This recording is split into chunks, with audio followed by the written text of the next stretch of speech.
Airlines are paying $19 billion to rebuild JFK Airport. They did not ask for it. They did not design it. They did not choose which terminals would survive and which would be demolished.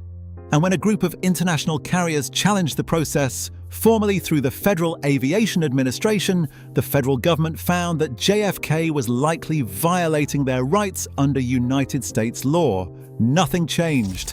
The airline still moved. The bills still came. The renovation is still happening on the Port Authority's timeline according to the Port Authority's vision, financed in large part by the airlines themselves.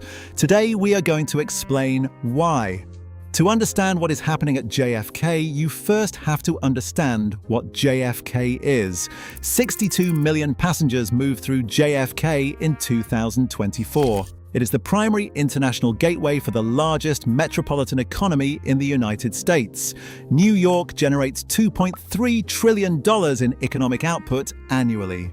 No other city in the Western Hemisphere comes close, which means there is no substitute. An airline that wants to serve the transatlantic market, London, Frankfurt, Paris, Dubai, needs a United States gateway city. Los Angeles works for the Pacific. Miami works for Latin America.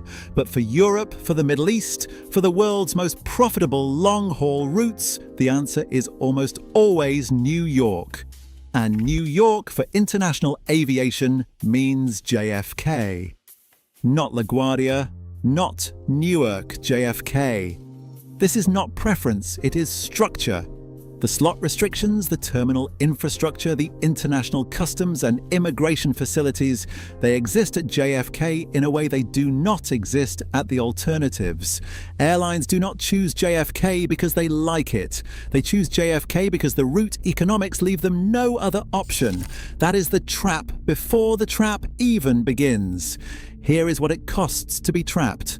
The Port Authority of New York and New Jersey is overseeing a $19 billion renovation of JFK Airport, the largest airport infrastructure project in American history. By comparison, Los Angeles International is being rebuilt for $14 billion. LaGuardia, rebuilt entirely between 2016 and 2022, cost $8 billion. JFK is more than double LaGuardia. In the same city, run by the same authority. Of that $19 billion, the Port Authority is contributing $3.9 billion. The remaining $15 billion is being financed through private partnerships, meaning airlines, terminal developers, and international carriers are writing the majority of the check.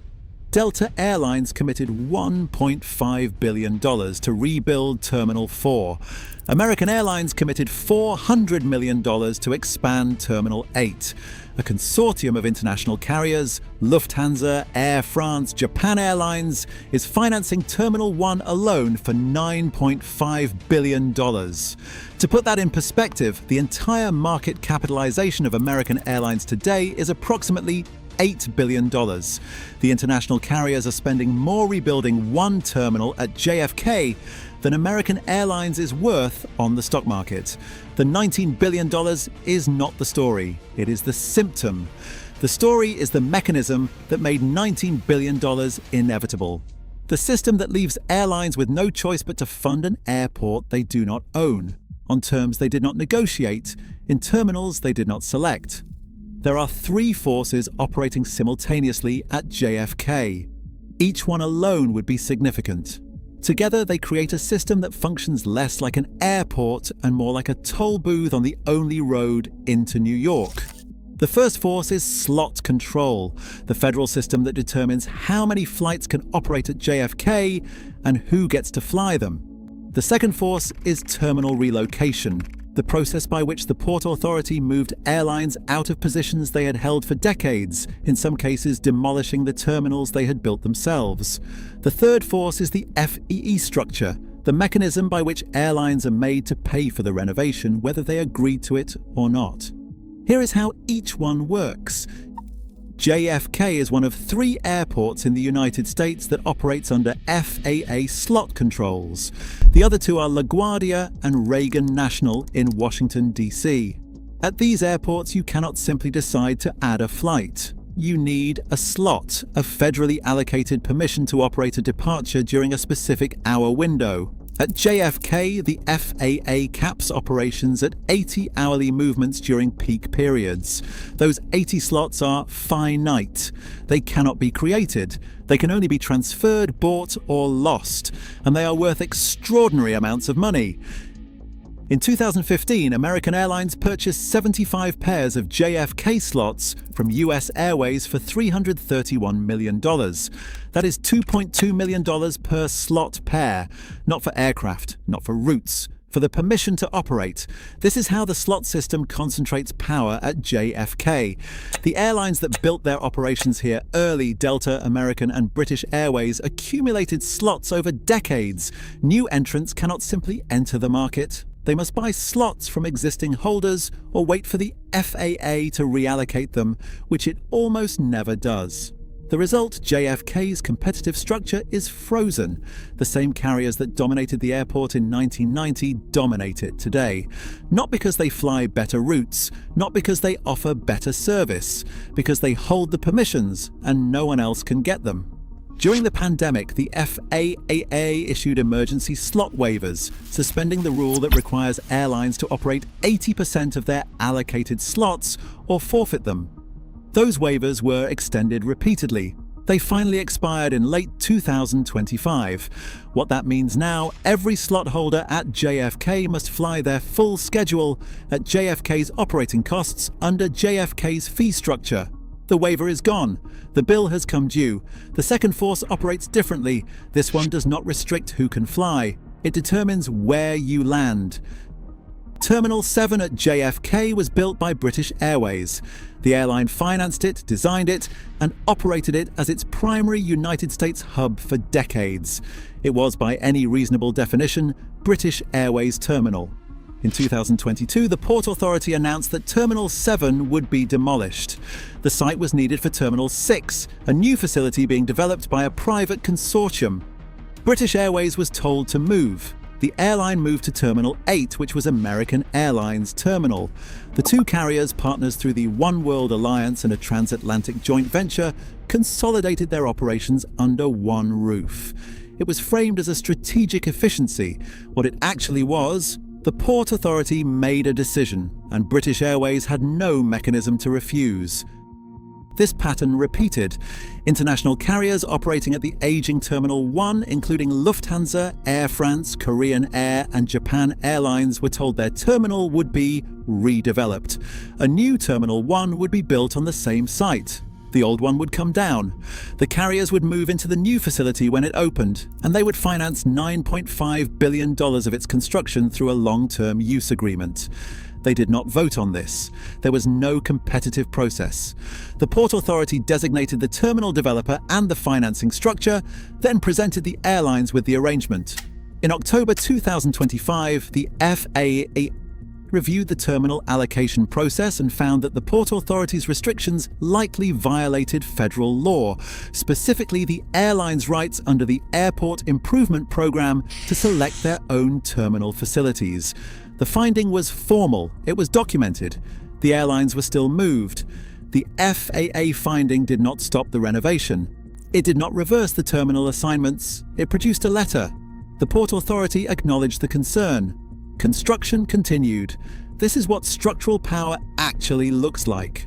Not a conspiracy, not an illegal scheme, just an institution that controls the only access point to 62 million passengers and has correctly calculated that no airline will walk away from New York over a terminal assignment.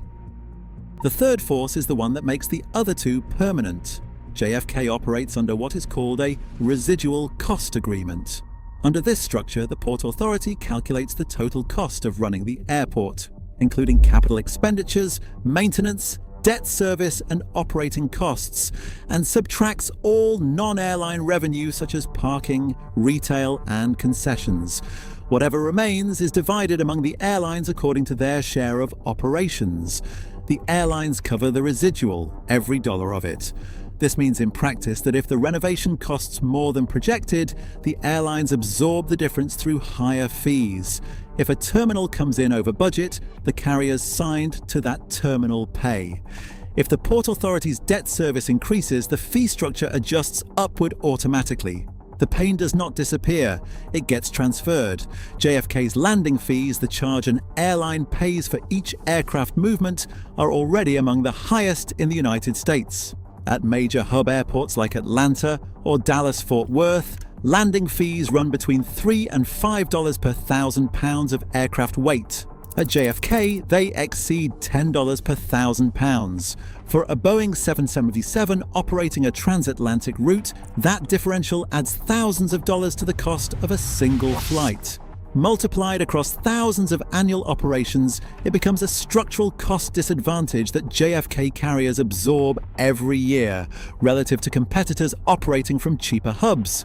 And those fees are rising. The $19 billion renovation must be serviced. The debt is long-term. The use agreements run 30 to 35 years. Airlines that signed terminal agreements in 2020 are committing to JFK's cost structure through the middle of the century. They signed because they had no choice. You cannot serve New York from a different airport, so you sign. And you pay, rain or shine. Here is what the three forces produce together. Slot control means you cannot grow at JFK beyond what you already hold. Terminal relocation means you cannot stay where you built. The FEE structure means you cannot avoid paying for a renovation you did not design. There is no exit from any of these forces, and there is no exit from JFK itself. This is the structural trap in its final form. And it is important to be precise about what that means, because this is not a story about mismanagement. The Port Authority has executed the JFK renovation with a clarity of vision that is genuinely remarkable. Terminal 6 will open. Terminal 1 will open. The International Arrivals Hall, a $3.9 billion facility already described as the finest airport structure ever built in the United States, is operational today. JFK will be a world-class airport. That part will happen. What will not change is the power dynamic underneath it. When the renovation is complete, the slot system will still be capped at 80 operations per hour. The terminal assignments will still be determined by the Port Authority. The residual cost agreements will still transfer renovation risk from the authority to the airlines. The airport will be better. The airlines will still be trapped, and they will remain trapped because the alternative is unacceptable. American Airlines cannot exit New York. Delta cannot abandon JFK. No international carrier can remove the United States' largest metropolitan area from its network. The economics of long-haul aviation are built on the premise that you serve New York, which is exactly why the Port Authority can structure this the way it has.